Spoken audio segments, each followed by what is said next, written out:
to the second town hall on Reston's Performing Arts Center proposal. Just want to let everybody know this is being recorded.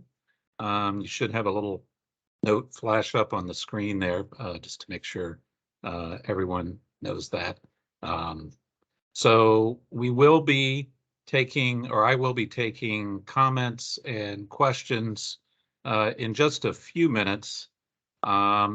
But I did want to basically go over some of the same things we went over very briefly this time in the first town hall.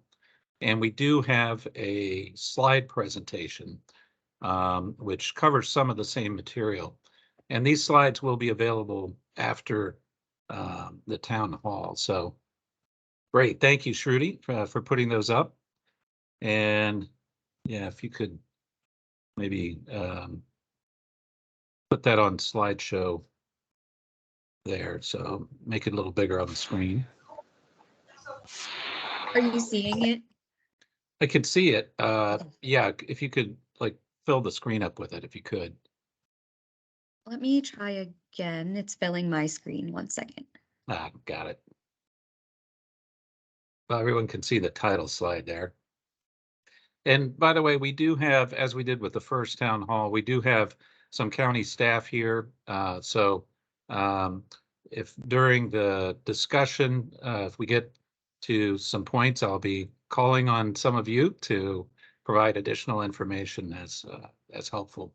So tonight, a few things we'll just go over, some background on the project, very briefly, a feasibility study that was done, feasibility report, talk a little bit about the proffer, and then go into the options that are facing the Board of Supervisors right now, go into a little bit more detail on the Block J acceptance for the Arts Center option, playing field acceptance offer, or sorry, option, and then other options, looking for feedback from folks during this town hall. And then I'll hear from each of you. So go ahead to the next slide, Shruti. And by the way, that looks great. So just as a little bit of background, for those of you that weren't at the first town hall or may not be totally familiar with this, this is a proffer that was committed to by Boston Properties during a rezoning that they got several years ago. And this is the, folks can see Sunset Hills there. This is literally right across the street from the new Reston Town Center Metro Station. So Block J is highlighted there on the map. That is in the proffers, the approved proffers for the approved rezoning for Boston Property, the future location of an art center should the county accept that and build such an art center. So as you can see, it can be accommodated with about 60,000 square feet. So go on to the next one. So the feasibility study was done. I know Lila's on the call and is available to answer any additional questions. This was done with consulting support and after a number of public meetings, a proposal was crafted at least at a high level, and it included these costs, both in current dollars and then in future dollars. I'm not sure exactly what rate of inflation was assumed for that future, but it is what it is. So we're talking about a pretty significant project from at least a capital cost standpoint. Okay, go ahead.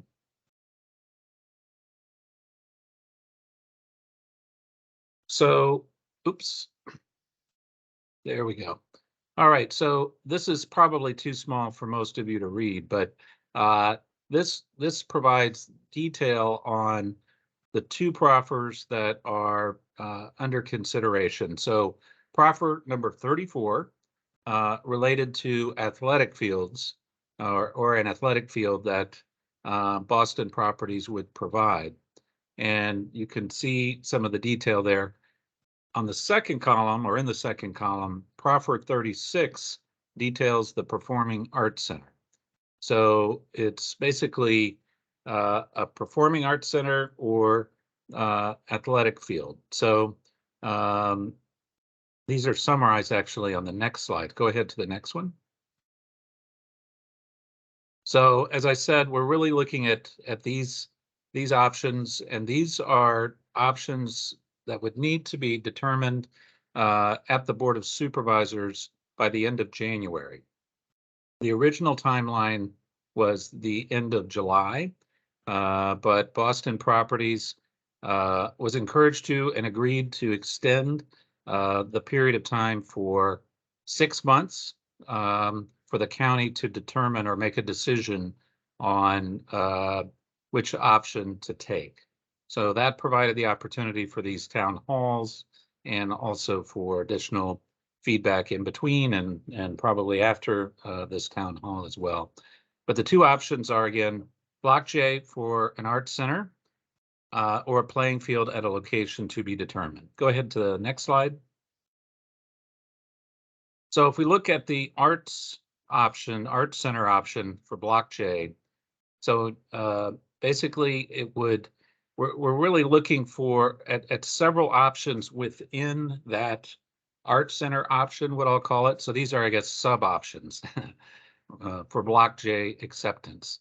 So the first one was discussed a little bit at the earlier town hall. Basically, build an art center consistent with the feasibility study recommendations with general fund financing, most likely through a future Fairfax County general obligation bond. And Joe LaHate, who was at the first town hall, is also here, and he can speak to that option, at least the process for that, if folks want to go explore that a little bit more.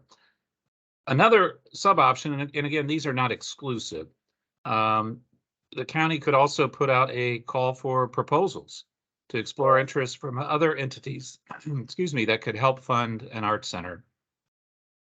Third sub option there, explore accessory uses for the art center not explored during the feasibility study. Now it is it's not a huge site and it's pretty constrained. And there were a number of accessory uses within the arts facility that were identified, but it's also a good time if folks have other ideas to go ahead and speak up about what those might be as well. And then we also heard at the first town hall the idea of an interim use.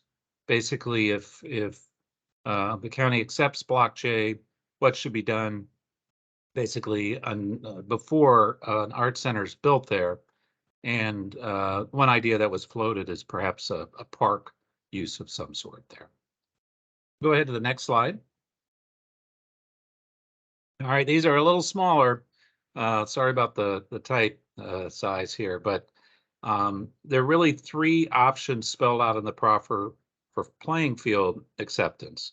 The first one is design and construct athletic facilities related to infrastructure, basically provide park improvements on the 7-acre FCPA property located along Hunter Mill Road. If folks know that property, it's the one Hunter Mill Road and the Toll Road. It's part of the old, I call it the old Thoburn property on the east side of Hunter Mill Road. And if in that sub option, park improvements would be one or more full-size fields. Okay, and then the second one would be designing a field on land owned by the applicant. Basically, and this would be on top of Freedom Garage with fencing, lighting, bleachers. And then the ownership and maintenance options would be for either the park authority or the owner to maintain that and maintain ownership. And then the third option would be basically a cash contribution, excuse me, which would ultimately be about $6 or $7 million to the park authority to build a field somewhere. So those are the spelled out details of the playing field acceptance option. So let's go to the next slide. So some other options, and this comes from some of the discussion at the first town hall. Um, there was some folks noted other arts facilities that are coming either online, like the Cap One performing arts facility in Tyson's. Herndon's doing something. There seem to be a number of arts related facilities, at least in the planning phases, if not already there along the Silver Line. So one other option potentially would be to put the Art Center at the Herndon Metro Station on county-owned property there instead of Block J, and then perhaps use Block J for some different type of art center. That's one idea that I've heard. Also heard maybe just put the Art Center, don't worry about the Metro, just put it on Reston Town Center North on county-owned property there. So that's another idea that's been floated.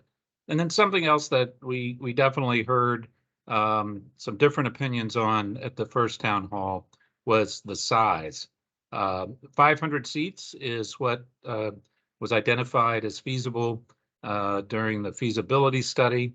But we did hear, at least from Reston Corral, that it should be larger than that.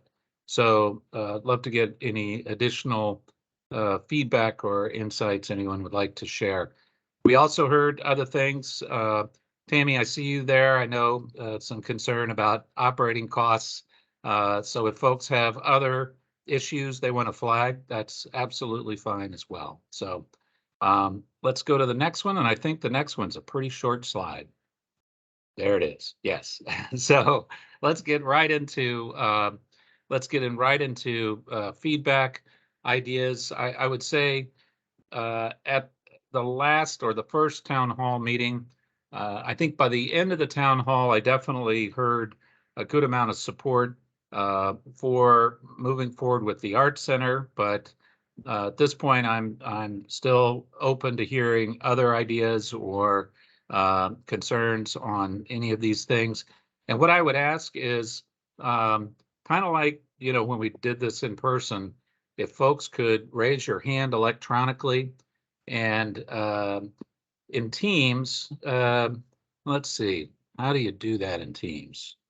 Looks like you go to reactions, and underneath reactions, there's a little hand that you can click on, and I see somebody's already raised their hand. So let's just dive right in.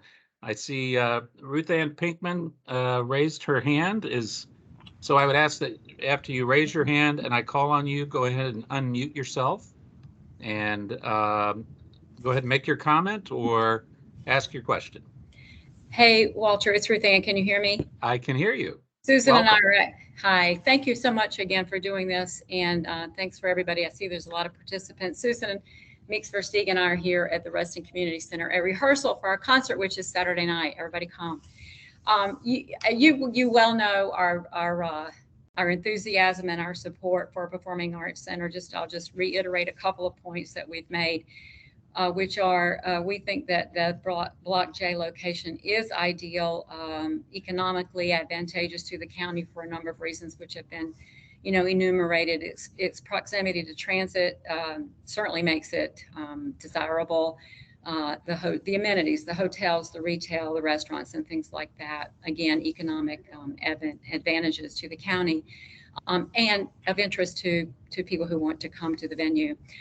Clearly, there's been a demonstrated need. You've mentioned the Corral, and we are happy to be one of the very organizations that are very much in favor of this. And I know you've received both through communication from us and from other organizations directly around the region, the Northern Virginia region, the desire for a center like this. We would just, again, encourage the county to think about planning for the future. So while we think we can fill it with X number of people today, that will grow. And we want it to be something that will be attractive not only to our local community focused organizations like ourselves, but professional organizations who come from out of the area and use it as a draw for things like that as well. And so to that end, we think that we hope that there can be planning for the future and including the size of the stage to allow us for collaboration. I know we've said this before, large enough for large groups to collaborate, and the audience size. We think that 500 is just a little too small. We filled, or we didn't fill, but we had 700, almost 800 audience members at our recent performance at Capital One Hall, but we would like to perform in the Reston area. So thank you again so much for listening to the community as you do, and for all the work that everybody's done. Thanks. Okay, thank you, Ruth Ann. Appreciate that. I see another hand. Nandi, your hand's up. Hi, Supervisor Alcon. My name is Nandini. I know we have Nandini. spoken before. Yes. I have a couple of questions. I want to know if you would quantify what this would mean to the taxpayer for the next 10 years. And I would like to know also, I know that we probably need an arts center, but there are a lot of other things we need to in the priority list. I would like to know at this time, how would you estimate the arts center to be used, whether it would be used out of 365 days, all 365 days, or in the sense, I want to know how much would it be used? Because I want to also kind of factor in the opportunity cost for something else. As I said, something like an ROI or return on investment.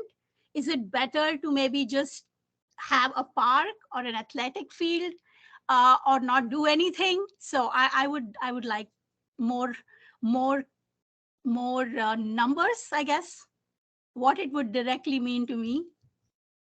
Okay. Or a taxpayer like me, I guess. Well, thank you, Nandini. I can take a stab at some of the first question, and then Lila, I think I'd call on you in terms of the usage, potential usage for that. In terms of what it would mean for the taxpayer over the next 10 years, well, if it goes forward according to the first bullet back there, if it's a general obligation bond, and then it's built from that, I mean, that's probably a minimum of 10 years, probably longer. So we're talking about, future costs for that. There is currently no bond referendum that's been passed for this type of facility. It would have to be either a bond referendum or some other, if it's general fund anyway, some other type of bonding arrangement that would take a number of years before it would be approved. And actually, the current tenant of that property is still there.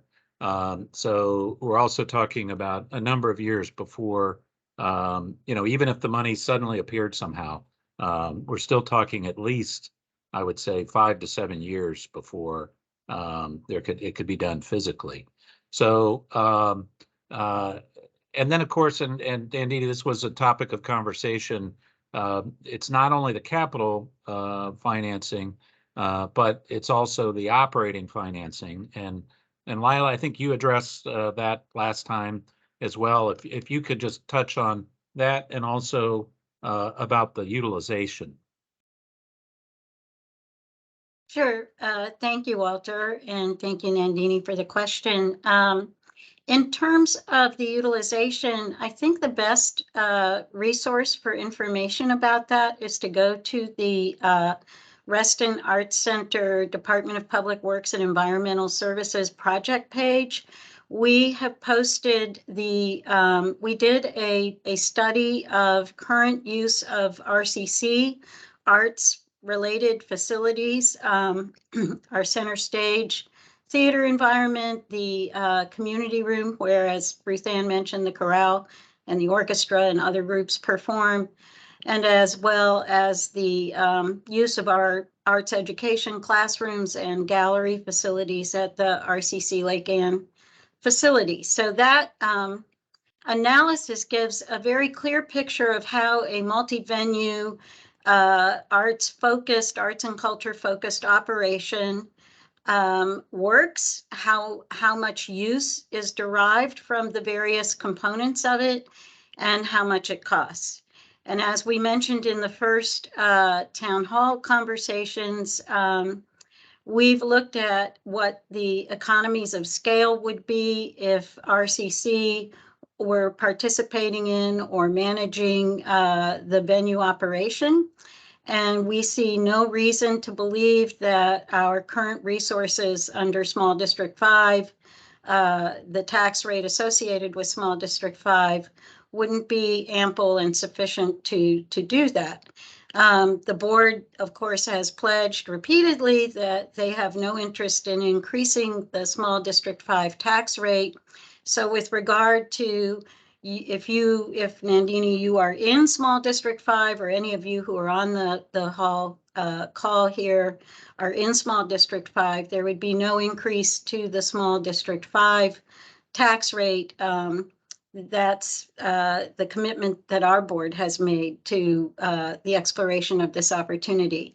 And I won't go into a great deal of detail about how a multi-space venue is operated and derives use hours and users, because it's a very complicated puzzle that combines multiple groups, multiple changeover requirements for switching the technical designs from one user to another user, maintenance requirements, and of course, rehearsal requirements, as well as arts education related classes and activities. So I think it's way too much information for this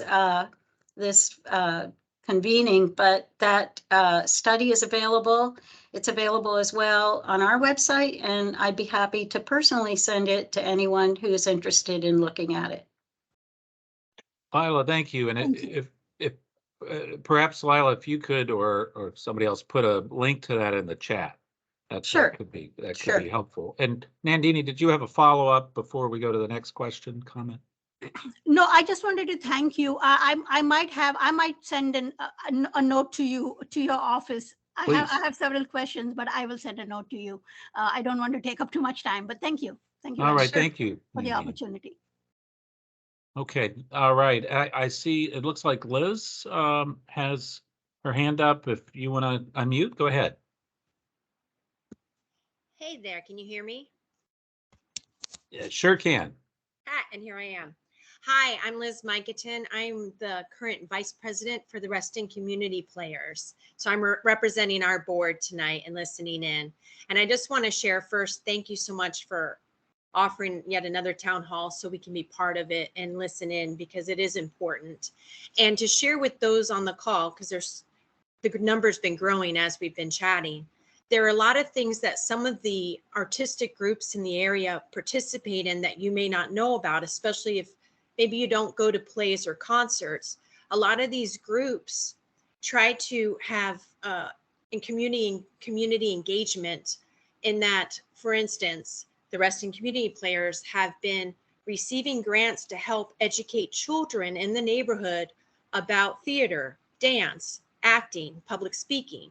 And it'd be great to keep that in the community, because right now what we've been doing with our child's program, or summer school kind of program, we've been performing out at Capital One. Like, wouldn't we want to bring that back to the county, back to our area, back to our home? And that's where we kind of stand on that. We'd really love to see an arts center. And as someone who's lived in Loudoun County for over 40 years, right on the border here with Reston, I tell you, the sports fields always seem to win.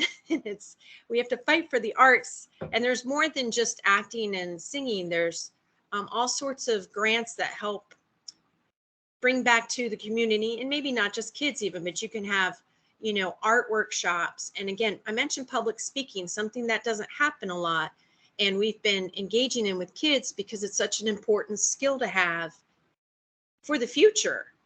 Even if they do a play, they also learn how to just speak. So that's our stance from the RCP group. Thank you for letting us talk. Liz, thank you. Appreciate you being on the call and what you're doing with the Reston Community Players. Glad to be here. Wonderful. Okay, other hands. I don't see any up, but I suspect there'll be more comments. There we go. Hands are up. I see Moira is first, and I see several more have jumped in. Moira, go ahead. Okay, thank you. Can you hear me okay? Because I'm using Yes. my headphones. Okay, super. Yep. Well, I'm actually speaking on behalf of my family because I took a vote at dinner as to what they wanted to see happen. So you have the input of my husband and my two young children who are 15 and 18, who are soccer players. And their vote, as you could guess, is for sports field. And All I asked right. them if they could explain why, and they said this area is saturated with performing arts and arts facilities. My husband said a lot of communities need an arts facility, but Reston is not one of them. He would like to, of course, see us host the next World Cup. He also quoted General MacArthur and said, "Upon the fields of friendly strife are sown the seeds that upon other fields on other days will bear the fruits of victory." And so that's their input. And I thought I'd share because they don't often give their input. All right. Thanks, Moira. Do you have any thoughts you want to share of your own or no? Yes, I do. You know, I've said before, I have an enormous amount of reservations about an arts facility. I'm not thrilled about the idea of a field going on top of a building, but they thought it was cool. What I would have loved to have seen in Reston is actually a museum. But as I've mentioned before, I believe a children's museum is going out in Loudon. So that would have been my choice as to something that we have that would be different that Reston doesn't have. Would be some sort of museum, or even to expand or enlarge the Reston Museum, which you could have as a planning and zoning museum or a land development museum, which would be very in line with Reston being a planned community. So that's what I would like to see. There you have it. Okay. All right, Moira. Thank you. I see Alan is next on my list anyway with his hand up. Go ahead, Alan. Thank you, Supervisor Alcorn. I am in support of the Arts Center, 110%. I feel like it's necessary. I think one of the biggest questions is it big enough? And I would say just build it. Because, so just to give a little bit of my history, I grew up dancing for the Pacific Northwest Ballet. My wife danced for School of American Ballet, New York City Ballet. We've been involved with RCC for years. I served on the American Guild of Musical Artists, the Hartford Ballet at their 25th anniversary, co-artistic director of a venue that played at the Cleveland Playhouse. And so I've been around the theater a lot. And what I've always found is to the greatest extent, venues fill at 80%. So if you have, someone mentioned, well, we filled 800 seats at the Capital One, but it's got a 1,600 capacity. So often you have this view that you can fill a bigger venue, but you can't. And so the key to the success of an arts center would be to making it affordable for them to put on spaces. So that's a concern, just to throw rough numbers, like if you're charging $75 a seat, 500 capacity, maximum revenue $37.5. $35 a seat, maximum revenue $17.5. So we've utilized for the past 8 years the South Lakes High School, which is actually a beautiful venue, and it's underutilized at 565 seats. And I think it's a wonderful venue. It keeps it very intimate. And sometimes, art really depends on that energy to build within a space.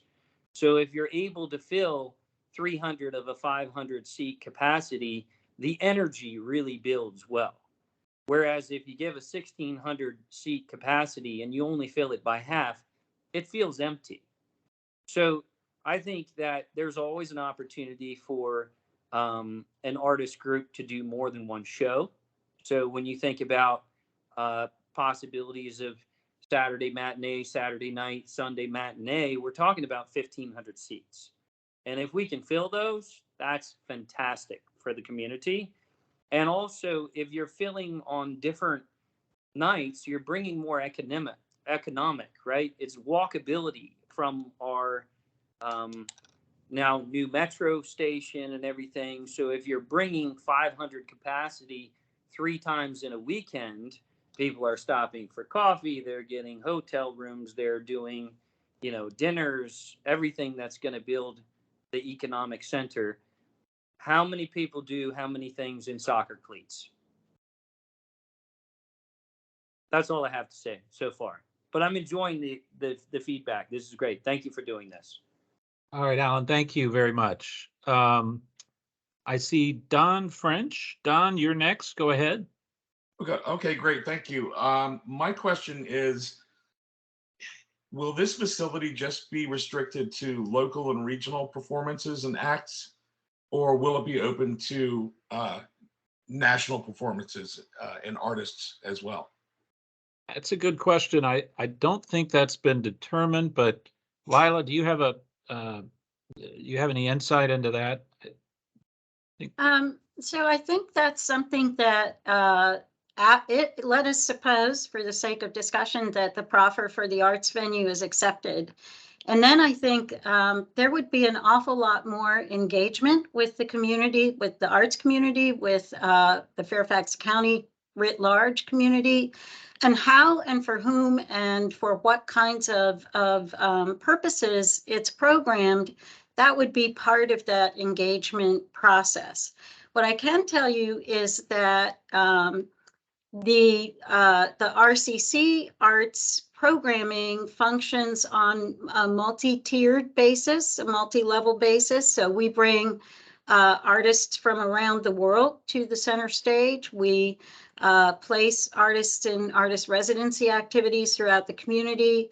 We also host local community-based arts organizations through our rental services.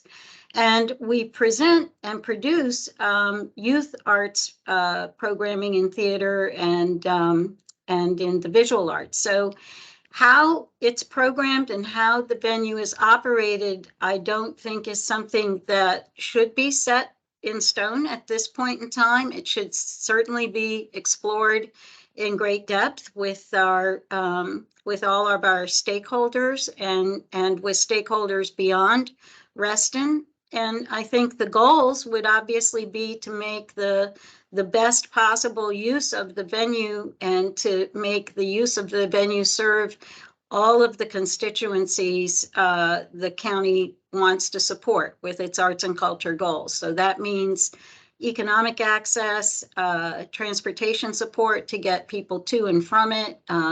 It means a rental program and a ticketing program that considers accessibility, economic and ability issues as well. And so I think deciding today that it's only one thing or another thing is not a good approach.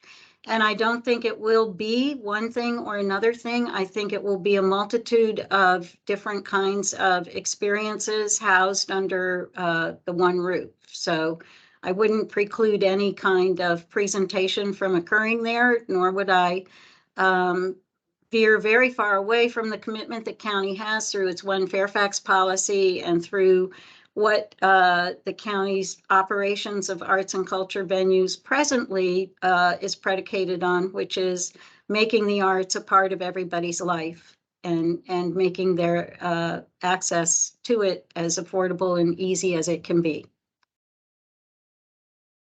Don, I would just add one thing, which is I think most of Lila's response assumed that this would be primarily a county funded activity in terms of the Arts Center.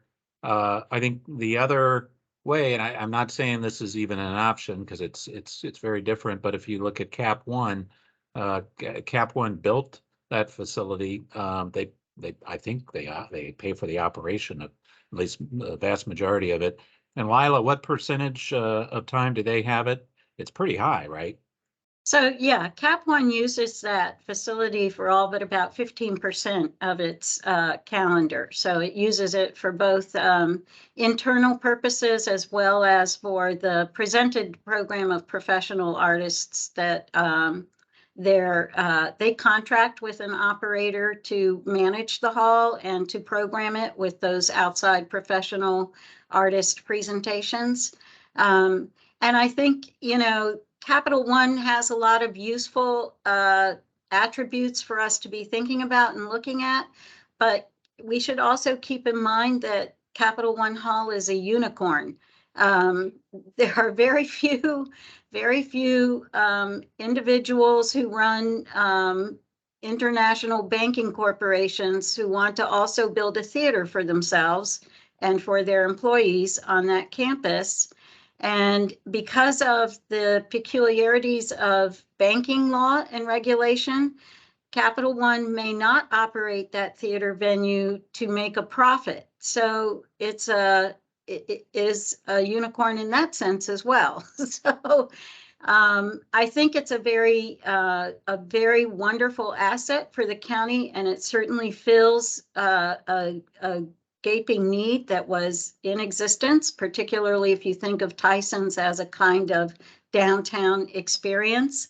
And it is flourishing, and a great many organizations are able to use it through its proffer arrangement with the county. But I wouldn't necessarily think of it as a easily replicable model for achieving the venue or operating it. Yeah, thanks, Lila. Don, did you have any follow-up there? No, just the simple fact that I think that, we've got a gaping hole here in this area of situations and venues where we can see, acts like even things like at Wolf Trap, the Barns of Wolf Trap, or Martina McBride is coming to Capital One, for example. Those are national acts that we have to drive somewhere to go to. We have to Uber back and forth, parking, wherever. Here we can just walk to it. And I think it would be much more accepted by the general community if there was going to be a sense that, hey, I'm really going to see a huge act, that I and all my friends love, as well as learning about the capabilities of the local performing arts as well. That was just my comment.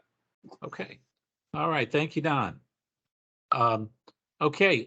Next I see Karen Anton. Hi. Hi. Thanks, Walter. Yeah, I just wanted to throw something into the mix. I have always thought, in talking about this possible performing arts venue, which is I'm all in favor of.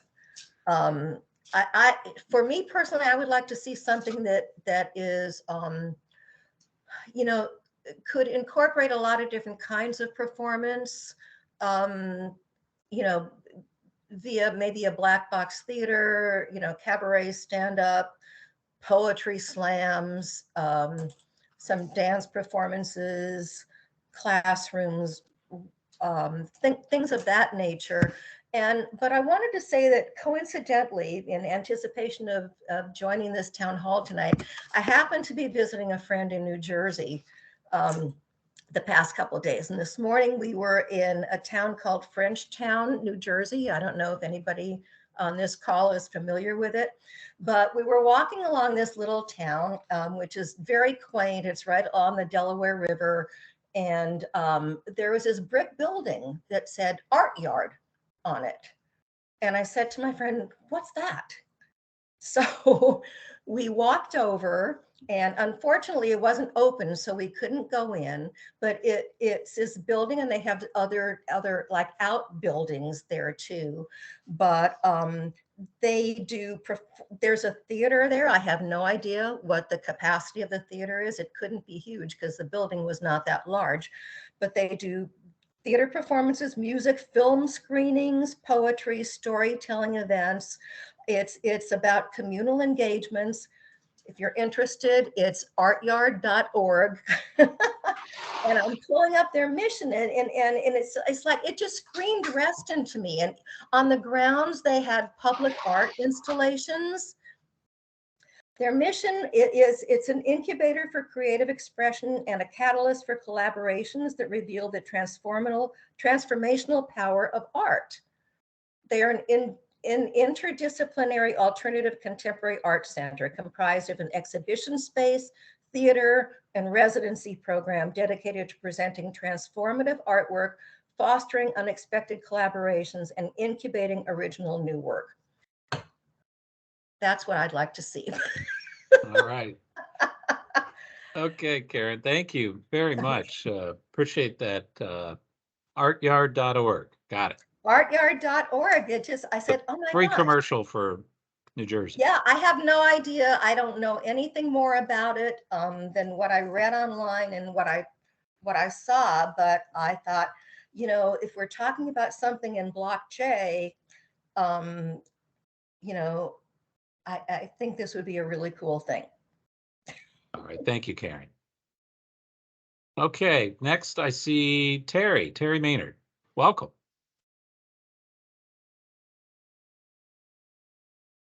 Terry, go ahead and unmute yourself.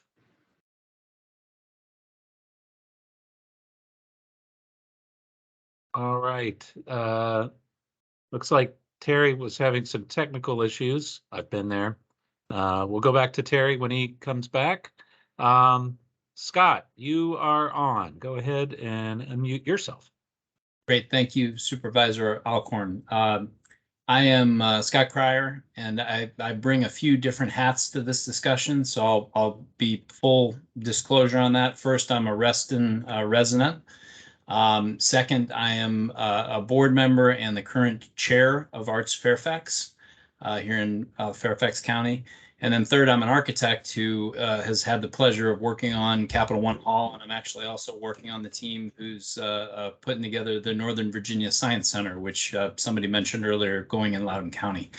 And so I wanted to just share, obviously, in my role with Arts Fairfax, I'm a huge fan of this endeavor. I think that it's the right thing to go with an arts center in Reston.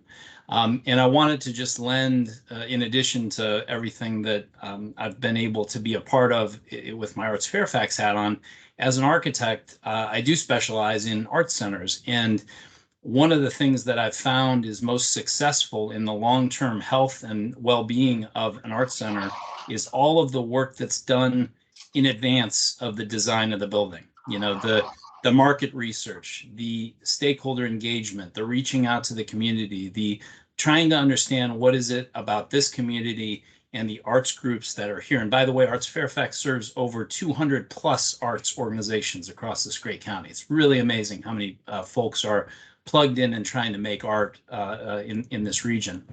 And so the key to the long-term success and really the love, right, that people feel towards these facilities is all that work that is done up front to figure out, are we building the right thing? You know, is this the thing that's right for this community at this time, this place? And I think everything that I've seen about this process, and I've been involved in a lot of the meetings that have gone on the last couple of years, I think that we are following the absolutely right process and the type of process that leads to a successful facility. So I think having these conversations, giving the opportunity for people to share their voice and kind of talk about what are they concerned about, what are their fears. I love that we're talking about the long-term operational kind of expenses that are a huge reality of venues like this. So often I see a group coming in and saying, just build the thing. And they don't think about what it's going to cost for 25 years of running it. But we're talking about that. You know, these are things that we're talking about here. And so I think it's very transparent. It's very clear how this is going to work. And I just really appreciate the way Lila and everyone who's been involved has run the process. And I think we've done the right things to get us here. And I think we keep going in that direction. And I think it'll be an incredible boon to the development of what's really becoming downtown Reston. All right, Scott, thank you. Thank you very much. And thank you for your service on Arts Fairfax too. Gary, welcome.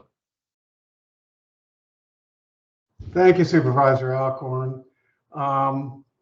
I appreciate the comments just made about cost. I guess the big issue for me and others that I talk to is the belief that this is going to increase the tax rate significantly. I know there are comments made that that won't occur, but it sure looks to me and many others that this is going to be a issue that is a cost that Reston shouldn't be bearing if we're going to do this. And I guess I'd like to hear more about why we're not going to pay more for it. It's a great thing, but not when your tax rate has to increase for this at Reston residents. This should be Fairfax County, and I haven't stayed totally close to all what Lila's talking about, but it gives me and many others a lot of concern on priorities and why we would be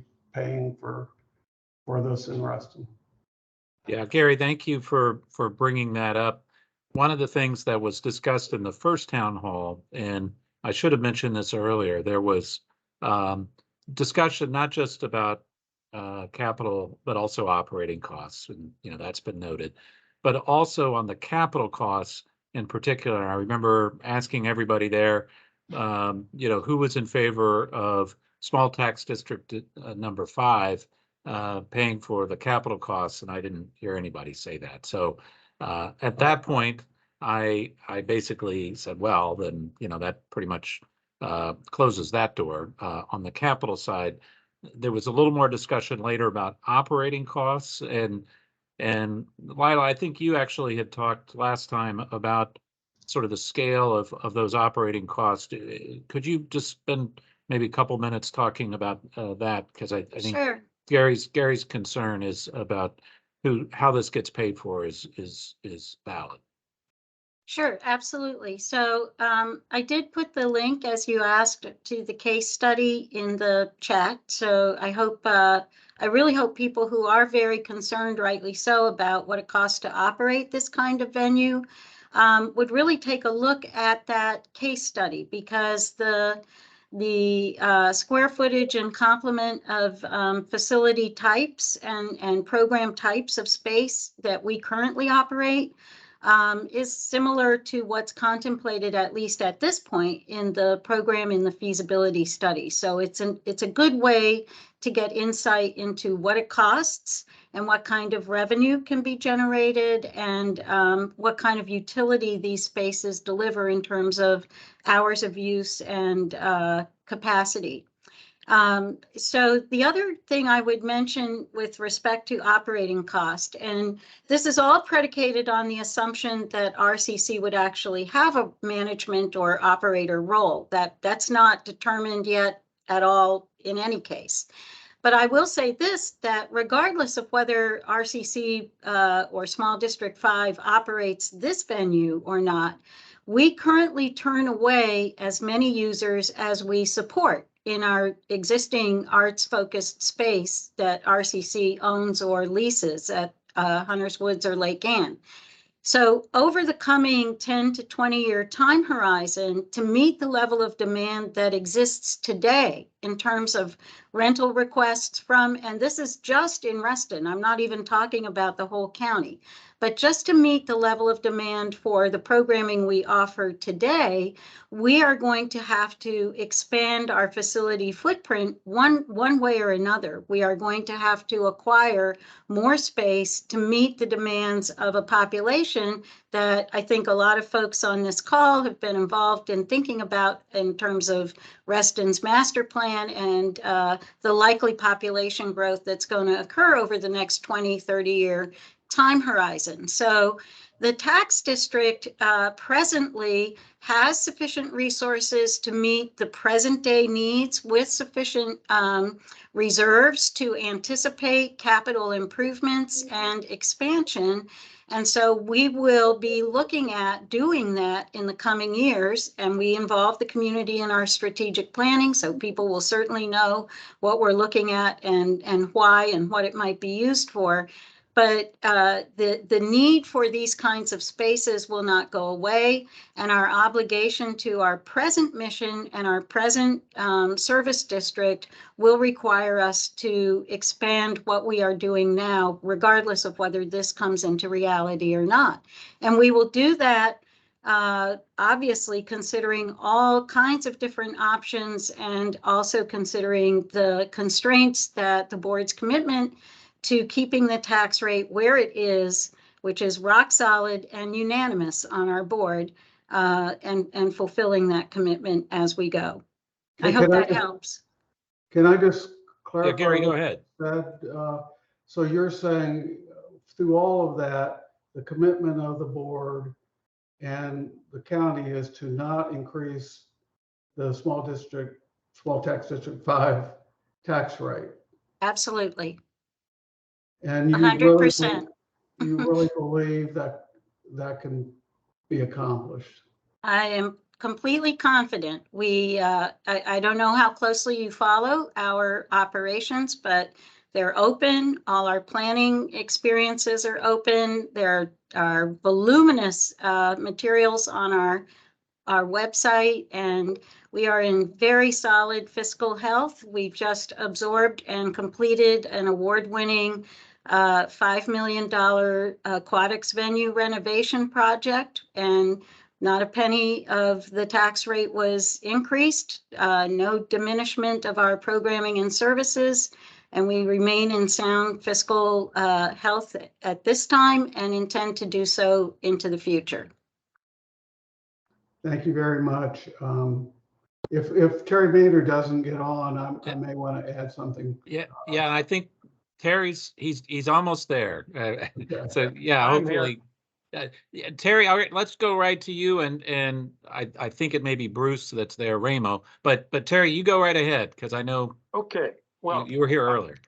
Thank you, I've Gary. run the numbers, if you Thank you, will, and people who know me know that I do that a lot. And I apologize for not being on video, but something's not working, and I'm no prettier now than I was the last time any of you saw me. So what the numbers show is that the capital cost of the county general obligation bond over 30 years will be about $200 million. Okay.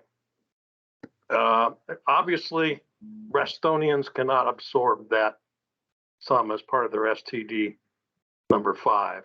The operating costs will be about 40 million, which would add $1 million to $1.25 million per year. And that's based on the assumption that this facility operates like the average facility across the country. And I've looked at over 40 true feasibility studies that looked at finances in depth, where they run a 40% operational shortfall. And that has to be made up by donations from corporations or by taxes. That's the only way that can get done. And that gets back to Nandini's questions earlier in this discussion. I will, as you might guess, that means I'm not particularly in favor of building a performing arts center. I know we will need a lot as we grow, and just in the TSAs, the draft master plan that several of you have been working on over the last couple of years shows the population growth in the TSAs alone will be on the order of 30-some thousand to 50-some thousand, if I haven't got that number wrong. I don't have it in front of me at the moment. And about half of those people will be right there in the Reston Town Center area, if the plan is executed as it's being proposed. So that means there's going to be a lot of people there. And like an earlier speaker said, we won't be serving as many people with soccer cleats as we could be. The best way to serve them would be to have a nice small park there, one where families could picnic, one where there might be some small games that could be played. Pickleball comes to mind, but you pick your favorite small space. Tennis, those kinds of things could be played, and a playground, because geez, some of those tens of thousands of kids are going to be kids. So yes, there's a lot a lot of things that are more important including schools, including that library that's been promised for 15 years, including a number of other items, both for Reston and for the county, that all have, to me, a higher priority than a performing arts center.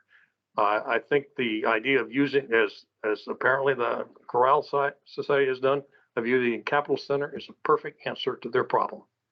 They've got a large stage, they've got large capacity, and I do agree that not filling it is not desirable, but that's the only, to have a stage that size, an audience that only would fit the 700 or so would be, well, first of all, it's infeasible in this space, but secondly, it would not be financially feasible either. So those are just some of the things I've looked at in terms of this project. And it is, I greatly appreciate Boston Properties making the proffer at all. And, but I think we're going down the wrong track in terms of thinking of either a ball field or a performing arts center. The best solution is a park. Okay, all right. So, so Terry, you're suggesting accept Block J, which is actually written as accepting for an art center, but use it for. No, Walter. It's accepting an art center or a park for public use. Okay, so and that's what I was going. Yeah, thank you, Terry. Terry, are you still in Reston, by the way? I thought you moved to Pennsylvania. Same place I've been for 40 years. Okay, good. So you're saying accept Block J, but then use it for a small park like pickleball, tennis, playground. Yeah, and picnic area. Okay. Terry, I don't know if you, the $200 million, Joe, could you address that? Joe, you're our expert on capital financing. Yeah, I think what Terry said was right, over 30 years, but we don't go that far out with our bonds. We go shorter to 20 years, Mr. Maynard, so we'd be a little bit less. I was just doing some back of the envelope here, and I think we'd have it probably more about $110 million range or so. But if all things being equal, if we got down that road, just we go a little more conservative to pay our debt out faster since we issue annually for a variety of categories. And Lila, on the operating side, did you have anything? Yeah, and Terry, thank you for bringing this up. I'm very perplexed by the $40 million figure. The entirety of Reston Community Center's budget for everything, not just the arts and culture department, but also the aquatics, the leisure and learning, and the rental services, and all of the costs associated with all of those, is just shy of $7 million now. So I'm not sure how we could get to a $40 million price tag for operating essentially the same amount of square footage that the two facilities that RCC operates today represent. I think at least part of the answer lies in the type of performances you will have and the type of facility you will be managing, which is much, while it's maybe square footage not much different, it's certainly different in terms of the amenities of the facility and the requirements to meet those things. I think that's a matter of. I'm very comfortable with the numbers that I came up with because they are based. I mean, I literally have scores of feasibility studies for places across the country that reflect on average a 40% operational deficit. And that comes out to the $40 million. Okay, I'm just telling you what the facts of our current agency budget are, and what our current cumulative square footage is. And I don't think that I'm not going to argue about how the Kennedy Center operates or how another kind of venue might operate, but I would suggest that, assuming, again, this is assuming a great many things, but assuming that the function and focus of this amenity is a county directed function and focus, it would not necessarily be to imitate or do the same kind of operating paradigm as something on the scale of the Kennedy Center or a similar kind of venue. The ones I was looking at were all city or county facilities. You They know, weren't- it they- would they weren't- be, it would be terrific if you want to shoot a link to any of those to Supervisor Alcorn, cool. because I think they would be, it I'll would be send you an easy to email see tomorrow. what the differences are. But I can tell you right now that from our perspective, that's not the scope or scale of operating budget commitment that we would anticipate. That's the problem with not having done a complete feasibility study. Okie dokie. All right, but Terry, you still want us to take Block J, right? Yeah, Okay. for the purpose I described. All right, because that's the immediate decision. You know, everything else is going to be longer term. Well, Thank- okay, and then I'll condition it on the purpose I stated. All right. Thank you, Terry. Appreciate it. Bob, I Well, see your hand up.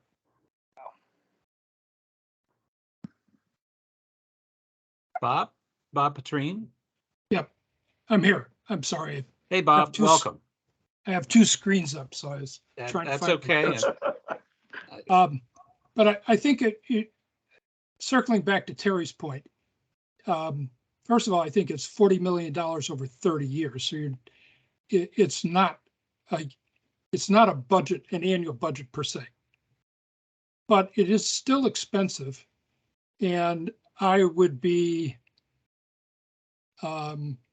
remiss if I didn't say that people should be a good deal more conservative in the way they approach costs. Revenues are harder to generate than costs are to incur. Yes. And I do that. I have to deal with that every day. Secondly, the center as proposed on the Lot J, based on the study that was completed, that was discussed back in June, suggests an optimal size of about a center with about 500 seats. Otherwise, you kind of overbuild the location. What I personally would like to hear from are, and God love the people that are in the arts. I would like to hear from more of the people that live and would use the facility rather than the people that are going to perform at it. Because I know if I was in Corral, I'd want those same kinds of features, but it raises the price of the facility exponentially. And if we don't operate it as a for-profit business, we are going to suffer like many of the other community-based performing arts centers that are having to really look very continuously for grants and for commercial sponsors. And those come and go very easily. They come, they stay until they don't see a need, or their businesses move out of Reston. So as much as it is appealing, I think we need to have a better idea of what a sustainable performing arts center would mean for Reston. And in the alternative, if we were to look at, for example, a money proffer to Fairfax County Park Authority, you said $7 to $9 million. Would that money stay in Reston? That one of my concerns is once it goes into a bigger pot, it can disappear. It will be used in Fairfax County, but it may not be used in Reston. So those are my comments at the moment. Okay, thank you, Bob. Appreciate that. I don't see any other hands right now, although Alan just popped up. But I also, before I go back to you, Alan, I see there are a few folks on the phone, and I don't think you have the ability to raise your electronic hand. So Alan, after you speak, I'll see if any of the folks on the phone would like to speak and just let you unmute. But Alan, go ahead. Just so you No, know, we go- do have the ability. We do have the Go ahead to ability the to phone. unmute. Go ahead. To the Oh, phone. okay. All right, good. All right, Alan, go ahead. Oh, I was just kind of giggling about a for-profit arts organization. I think the State Theater is perhaps the biggest illustration that that doesn't work. State theaters across the United States closed at an alarming rate over the past 10 years, and that's perhaps the biggest for-profit organization of theaters, including locally Culpeper, Virginia, closed their state theater in the past 5 years. So I think that it's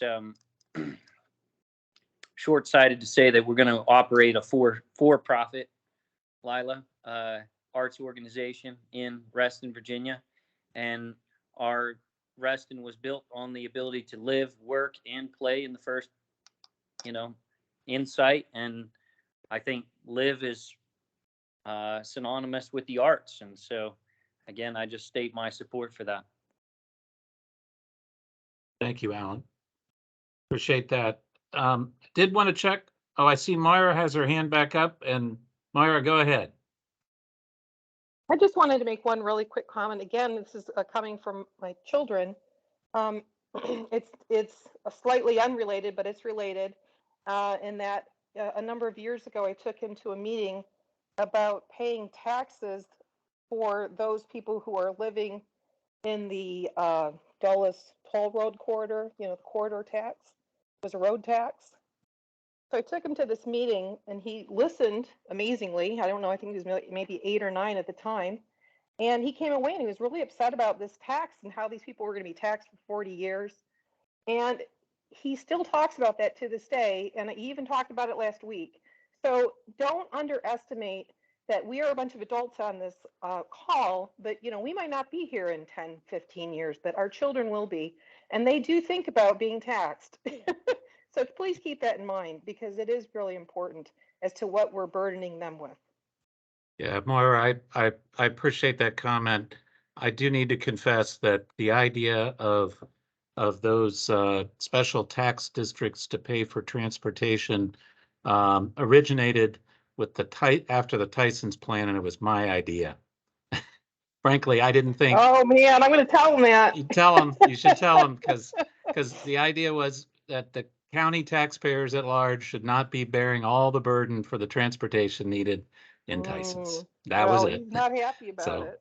So if you're living there, you got property in Tyson's, you're going to be benefiting for that transportation. So you need to help pay for it. That was the idea. Well, we still talk about that tax. I understand. Well, and rails cost billions with a B, and arts cost millions with an M. Yeah. Well, thank you, Mara. Though appreciate that. I see somebody we haven't heard from yet. Greg L. and then Tammy. We haven't heard from you yet, but Greg, go ahead. Thank you. Yep, I just wanted to weigh in. There was a question about people who are not involved with the arts groups and would be attending. So I wanted to share that perspective as a only 2-year resident of Reston, somebody who plans to spend the rest of his life here with his family. This is something that would be hugely appealing to us, and I think to other new residents, and a way to attract people. So I think there was a point somebody actually just put in about the return on investment and just how attractive this could be to people in the area, being able to, take the metro, walk in a short distance to an art center. And then the other idea, sort of kind of as a hybrid, and looking at the Capital One Hall, they have the Perch, which is a space on top where they have putt-putt, mini golf, a small concert venue, a beer garden, food trucks. Would just like to make sure that I didn't even know this was a thing. That could be considered as a way to kind of sort of satisfy both constituencies potentially of, it doesn't need to necessarily be 100% sacrifice for green space. There could be ways to incorporate possibly both, especially since one of the proposals is to have an athletic field on top of a garage. The other thing I would also mention is kind of who this space is accessible for. parks maybe not be accessible to all residents, especially older residents in the area, whereas a performing arts center is kind of accessible to everybody. So thank you. All right, thank you, Greg. Tammy, go right ahead. Good evening, everyone. A couple of observations. In a previous meeting, I think Lila said that within 5 miles, we had no significant equivalent performance space. And whoa, tonight we find out that there's a 585 seat beautiful theater in South Lakes High School. So I'm like, okay, we were told something opposite last time.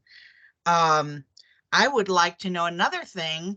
Lila also said that we haven't gotten to the place where RCC, also known as Small Tax District 5, which now taxes us a surcharge every business and home in Reston, 4.7 cents per $100 assessed evaluation. That's a huge tax. And I know, because I've been told, that several people who have served on the RCC board have requested a tax reduction and been, roundly shut down by the majority of the board. So the board supporting this doesn't surprise me at all, but are they the ones who are actually looking after the best use of our funds? I know that, Walter, you have tried to get a penny or a penny and a half for affordable housing, and you might as well climb Mount Everest before you would get that. So I know that getting these extra taxes are difficult. So we pay 4.7 cents right now. My question is, Lila said tonight, that RCC isn't even in the equation yet. Well, my question is, because I'm a firm believer that after you pay for the building, the maintenance and operation is a bigger cost over time. And if RCC isn't going to run this, who would run it? Because frankly, if it's a county-wide paid for facility, I'm in, because we could spread those costs over the 1.2 million people in the county and not the 60,000 population of Reston. So who else would possibly run this, operate it, and maintain it? That is my question. And unequivocally, if it's RCC, Small Tax District 5, absolutely 100%. As much as Lila says no, I will tell you, your tax rate will go up. It just has to. If Lila's successfully holding the budget at 4.7 and she's adding a whole nother facility, how does it make any sense that you wouldn't have a deficit? So those are my concerns, that this is way too much of a burden for the small demographic of Small Tax District number 5. Thank you. Yeah, thank you, Tammy. Lila, go ahead. I just want to jump in and clarify a couple of things. First, South Lakes High School, of course, South Lakes High School is a venue, a facility with a theater in it in the community. The reality is that use of the South Lakes High School theater venue by any entity outside of the student body is extremely difficult to achieve and is not a guaranteed ability year in and year out, which is required by most arts groups, if not all of them, in terms of planning and being able to appropriately realize the objectives of their planning, which are to put butts in seats and to put a show on the stage. So while it's true that there is a theater in South Lakes High School, it isn't a theater that is easily accessed by outside community arts organizations. So that's important to keep in mind. When I made the comment about venues within a 5-mile radius, the comment was about publicly facing and publicly accessible venues to all different kinds of users, not school venues. Secondly, in terms of budget resources and operating paradigms, it is something that we are very interested in. We would be keenly eager to operate another venue that provides arts attributes and assets. We are going to have to do that regardless of whether this venue is realized or not. But it isn't appropriate for me or the board to say at this point in time that we're going to operate a venue that is years of planning and community engagement and county level leadership discussion away from whether A, realizing it, and then B, operating it. Are there other county agencies capable of operating arts facilities? Yes, the Neighborhood and Community Services Agency of Fairfax County Government currently operates the Lee Center Theater, which is located in closer to the center of the county. It's a small venue. It's much more akin to what the center stage scope or size of a venue is. They are currently working with Supervisor Stork in terms of activating the original Mount Vernon High School Theater on the original Mount Vernon campus. And NCS has the capacity to operate community-supported and community-focused facilities for Fairfax County government, and they could easily participate in some way, if not be an agency that would look to operate a venue as well as RCC. There's no reason why in the long-term future, as we think about planning for this kind of a venue, that there wouldn't be cooperative and joint arrangements made for its operation and for its and for realizing the funding that will be required to capital build it. And I don't think that any of those avenues are closed off, and I don't think there's any reason for anybody on this call or otherwise to be fearful that operating a venue of this scope and size with these kinds of purposes is outside of our current resources. And the last thing I will say is that for Small District 5, it's important to keep in mind that the people who use the programs and services that RCC provides to Reston are largely residents, people who live here. And about some portion, roughly 7 to 10% typically of those people who are using our amenities are employees of businesses that are located here.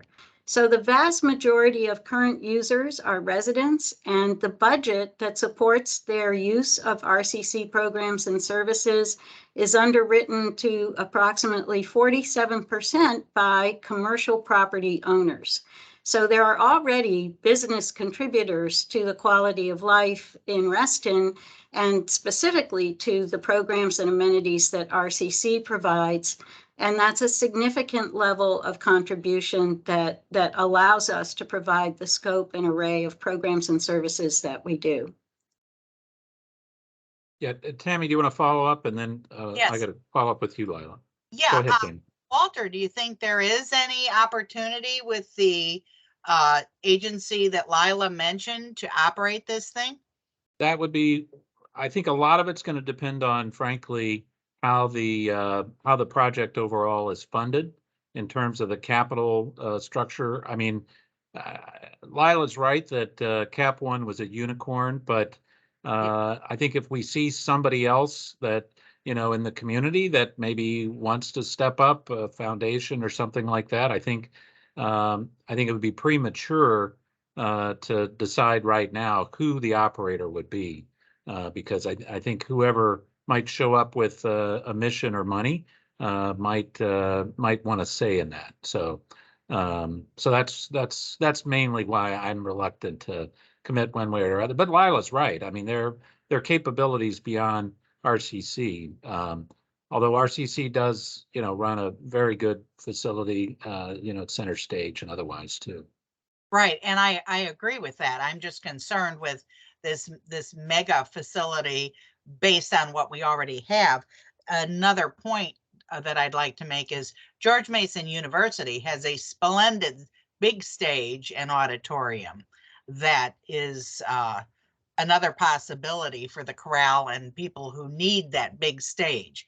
So, as I said before, if small tax district 5 is out of this scene, go for it. But how do you ask us to make a decision when this is not known? Because if we're in court, let me point out, we've lived through the Dulles Toll Road fiasco, which was supposed to be free and now is paying for the Silver Line in the terms of billions of dollars. So we learn from those mistakes not to get into something where it is an unknown, uncovered debt that we would voluntarily be playing into. Thank you. Yeah, thank you, Tammy. I did ride the Silver Line today. I have to disclose that, so it's not all bad. No, I'm not talking about the Silver Line being bad. I'm talking about the fact that the toll road users are paying for it. I understand. And that toll road will be $6 to go to Tyson's one way. I understand. Now, thank you everybody who's been making comments in the chat. Some very interesting comments there.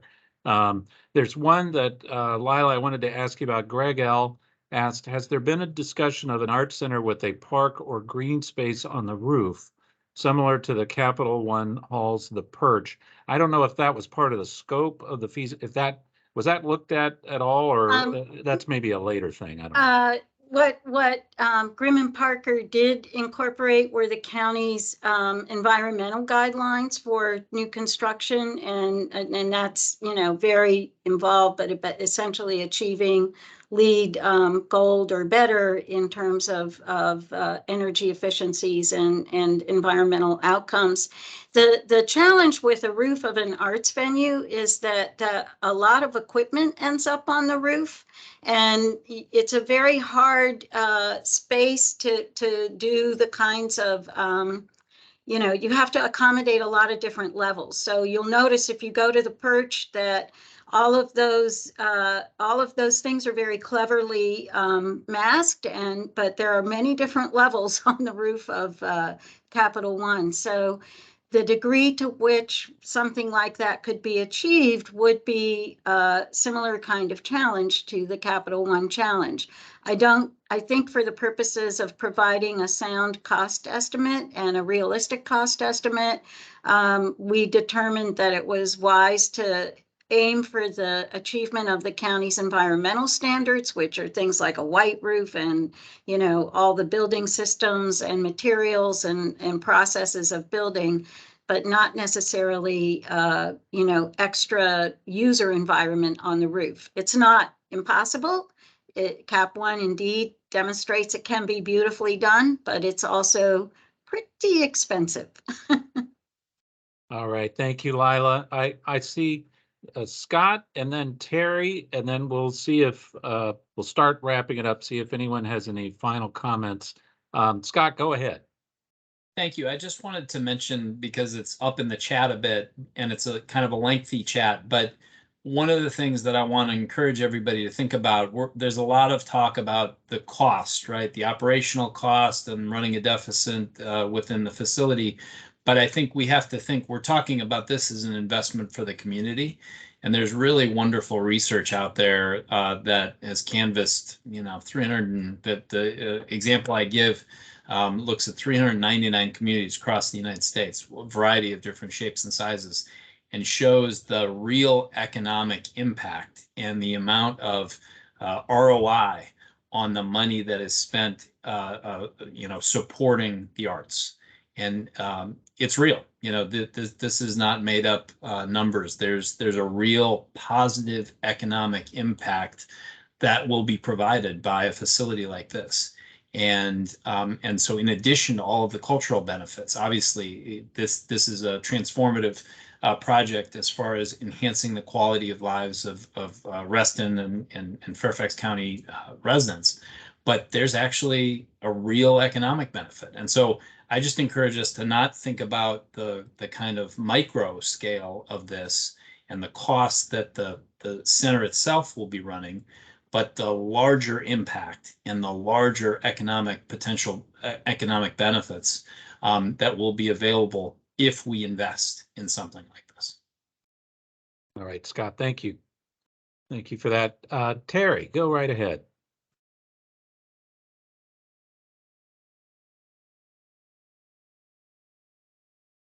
Terry, you're still on mute. I keep thinking I have this on. Sorry. That's it. You're on. You're good. I wanted to follow up a little bit with Lila. She mentioned that she didn't understand why a facility of the same size as the ones that she's already managing would add that much to what they're doing. But I would take a little bit different slant on that. If you're doubling the size of the facilities you're managing, why wouldn't it double your costs? And your costs are all operating costs, except for the reinvestment you've done in the pool and over at RCC Lake End. Are you finished? I don't want to interrupt you. Yeah. Okay. Yeah, so it's not strictly speaking a doubling because of the economies of scale. We wouldn't need to add on a one-for-one basis staffing, and a great deal of the decision-making leadership level staff would be able to absorb the workload involved with the planning and programming.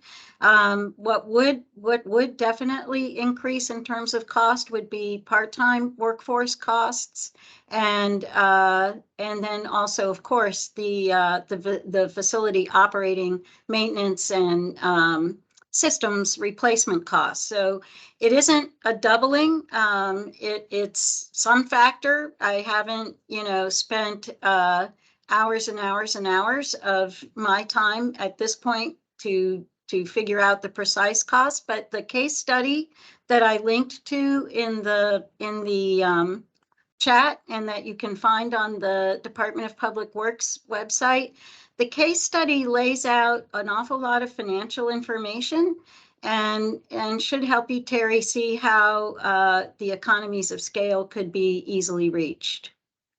Okay, thank you for that answer. But it gets to a broader point, Walter. I think we can agree to go ahead and take it. Somebody's giving you something of value, you should take it.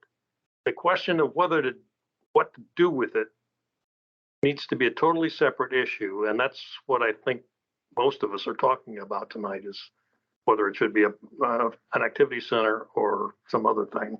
And I would say for example, I'd say that there's documentation that there's economic benefits to open space.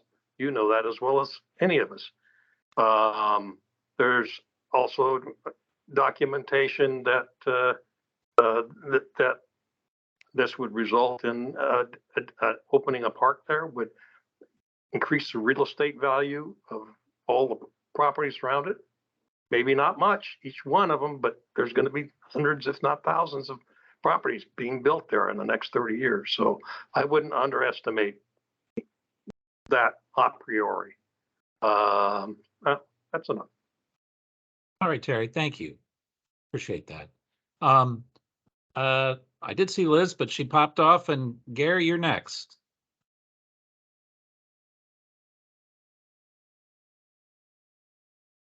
He done mute. Sorry about that. There we go. You're good. Just to go back to something Terry said earlier about what is are you okay? Yeah, the lights go off if I don't move for an hour. So yeah, go ahead. So we have higher priority items in Reston. This is a nice thing to have. If Fairfax County is paying for it, we don't have any risk of higher tax rates. It's going to be a real problem if we make this a higher priority investment than other things in Reston. And we have plenty of them, like Terry talked about, including library, rec center, so forth and so on. Those are a whole bunch of them that just come higher than this. And they're going to have a higher return on investment for certain than this would. Not that that's not a great thing to have a performing arts center. Would be, a nice thing to have for sure. But we do have higher priorities, and I think that's my comment, along with the concern that Tammy has about if we're going to end up with a cost later on. So thank you for listening. Thank you, Gary. Thank you. And before I see if there are any final comments, I did want to recognize Commissioner Carter, who's been here. John, thank you for being part of this. I don't know, John, if there's anything from your Planning Commission perspective that you want to add, or any points you want to make. I know all the work that you do to try to make sure that we stay on the straight and narrow from a planning perspective. Zoning is really appreciated by everybody. But John, do you have any thoughts? Maybe a couple things. The park idea, remember there is the rest of the Boston Properties project has a park next to this. It would be privately owned, I suppose, but it is an open space that's right next to this. In fact, if you move the street around a little bit, they probably would have joined this. So it's worth looking at that.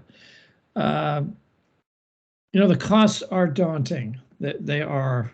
When you see 58 million, I think it was, we ought to go through that. There'll be some, I don't like the term value engineering, but there'll be, and it's a little early to even think about doing that, but I suspect some of these are done for as much as half the cost of this, depending on what kind of facility. And there'll be all those discussions later on, but this is a great location, right next to Metro. We certainly would like to hold on to that, I would think. Absolutely. And we are getting new ball fields. We are getting the new ball fields as well. Perhaps not as many as we'd like, but you never get as many as you like. But so anyway, I would look at that. The visioning, I think, in the future would be useful. And I suspect the dollars are going to come down rather than go up on the cost of this. When everybody looks at, gee, what do you want to fund? Whether it's countywide or whether it's rest and ride or anything, the cost will come down. So that's some thoughts there. Okay. Thank you, John. Thank you. All right. So Terry, I still see your hand up, but that may be an old hand. I don't know. Is it a new hand? Might be a new hand. All right. That hand's down. Okay. Does anyone have any final thoughts before we wrap up?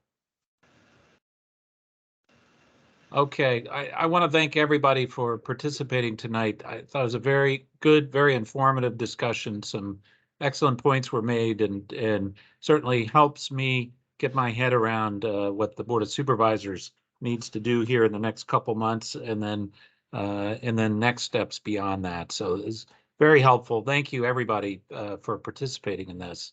And as always, you know where to reach me, and feel free to provide comments to me, to my office, and thank you for caring about your community and being involved in this process. I had one other. Thank you very much. One other thought, maybe.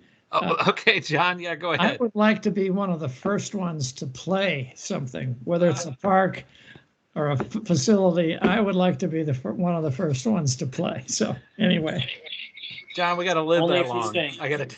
Maybe that just kills No, it right there. I don't know.